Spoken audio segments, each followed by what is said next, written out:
Cutting up gang. Man, look, today let's dive into the rich history of barbering. From the ancient times to modern day, barbering has been a part of the human culture. From basic grooming to an art form, it's involved with changing traditions and cultural trends. In Greece and Rome, barbershops was a social hubs. During the medieval period, barbershop also performed medical procedures. Man, look, by the 17th and 18th century, barber was a respected profession. Join us today as we explore the timeless tradition of barbering. Yeah. First 48. Boy, been killing all of them haircuts. Back to back, 30 minutes, appointment time, you see me spinning. Top off, you see me winning. Everything better with a KP twin. Barbering is one of the oldest professions in the world. Whether it was driven by a sense of aesthetics or religious conviction, virtually all early cultures practiced some form of beautification and adornment, as evidenced by painted pottery, early sculptures, and burial mounds. As civilization advanced, so did the barbering profession, evolving from its beginnings as a cultural and tribal necessity to the art form it is today. Barbering has a rich history stretching back millennia.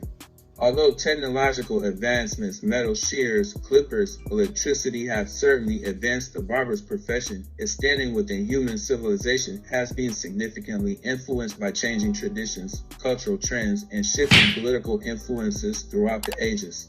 Ancient cultures, archaeological studies from around the world have shown that haircuts and hairstyling were practiced as early as the glacial age. The simple implements used then were shaped from sharpened flints, oyster shells, or animal sinew or strips of hide.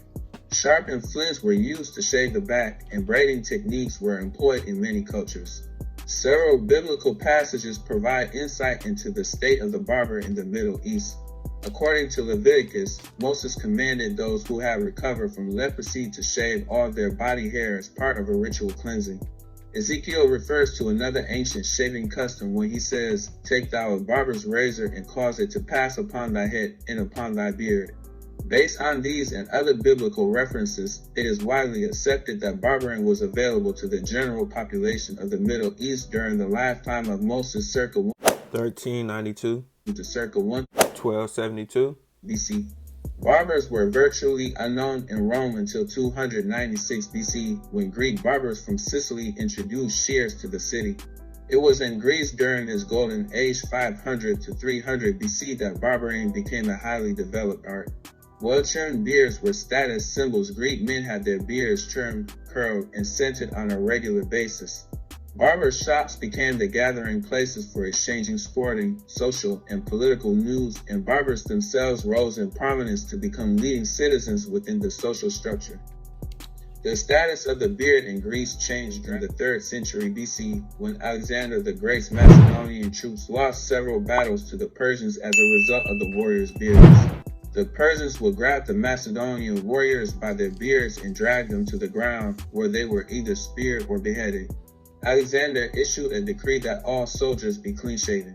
Eventually, this haircut became popular among the general population.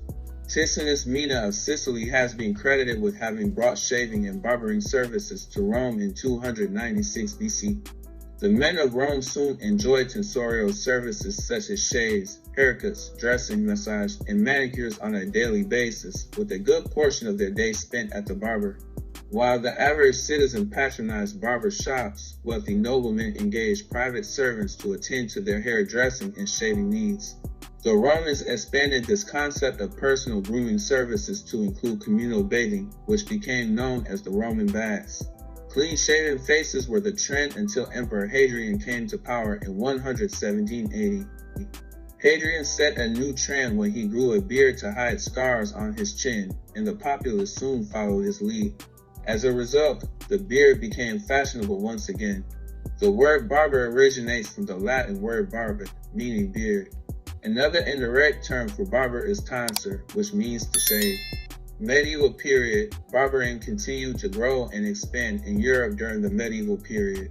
The Crusaders brought the skills of the Arab barbers to Europe, and the Catholic Church provided much of the support and direction for the profession. Monks, who were often the only literate individuals in their communities, recorded the recipes and techniques for hair tonics, dyes, and perfumes. They also provided the barber surgeons with the training required for their duties. In the Middle Ages, barber surgeons were the only medical professionals available to perform surgery as well as haircuts, shaves, and dentistry. They were members of the same guild, and the red stripe poles outside their shops indicated that they were qualified to perform surgery as well as haircuts and shaves. The barber's basin was used for bloodletting, and the barber surgeon's emblem was a pair of crossed razors. Barber surgeons performed surgeries such as amputations, trepanations, and the removal of bladder stones. They also served as dentists, pulling teeth and treating gum disease. The barber surgeons became so skilled in their profession that they were eventually recognized as physicians and granted a monopoly on surgery by King Henry Roman VIII in 1540. Modern period, by the 17th and 18th centuries, barbering had become a respected profession in Europe and the American colonies. In 1745. the first Barbers Association was formed in London, and similar organizations soon sprang up in other cities. The barber's pole became the symbol of the profession, and the red and white stripes represented the colors of the bandages used in bloodletting and surgery. The barber trade reached its peak in the late 19th and early 20th centuries. The Industrial Revolution brought new tools and techniques, and barbering schools were established to teach the trade. Barber shops became popular gathering places for men, and the barber became a trusted advisor and friend. By the turn of the century, there were more than 100,000 barbers in the United States alone. However, the popularity of barbering declined with the rise of the unisex hair salon in the 1960s to 1970s. Barber shops became less popular as men opted for more stylish haircuts at the local beauty salon. The barbering profession struggled to survive, but it has since made a resurgence in recent years. Today, barber shops are once again popular gathering places for men, and the barber has regained the trust and respect of the public. Middle Ages, barbering and medicine were intertwined in the Middle Ages, and barbers performed a variety of medical services, including bloodletting, bleaching, and cupping, as well as surgery. Barber surgeons were highly respected members of the community, and their services were in high demand. However, with the advent of the Renaissance, medical practices became increasingly specialized, and barbers began to focus on haircuts, shaves, and grooming services rather than surgery. During the Renaissance, barbering reached new heights of artistic expression and creativity. Wealthy patrons would commission barbers to create elaborate hairstyles, often incorporating jewelry, feathers, and other decorative elements. The barbering profession was seen as an expression of artistry and craftsmanship, and the most skilled barbers were sought after by royalty and the wealthy. Modern times, barbering continued to evolve in the 19th and 20th centuries with the introduction of new technologies, including electric clippers and hair dryers. Barbering became increasingly accessible, and barber shops became a staple of communities across the world. Barber shops offered a place for men to gather, socialize, and get a haircut or shave, and they continue to play this role in many communities today. Today, barbering remains a highly respected and in-demand profession, with many people pursuing careers in barbering as a means of artistic expression and personal fulfillment. Barber schools offer a variety of programs and courses to teach students the skills they need to succeed as a barber, and many barbers continue to hone their skills and expand their knowledge through workshops, trade shows, and other professional development opportunities. Barbering remains an essential profession, and its influence on human civilization continues to be significant. From its beginnings as a cultural and tribal necessity, the barbering profession has evolved into the art form it is today. The barber's skills and knowledge have been passed down from generation to generation, ensuring the continuation of this proud and rich heritage. In conclusion, barbering is not just a job, it's a way of life.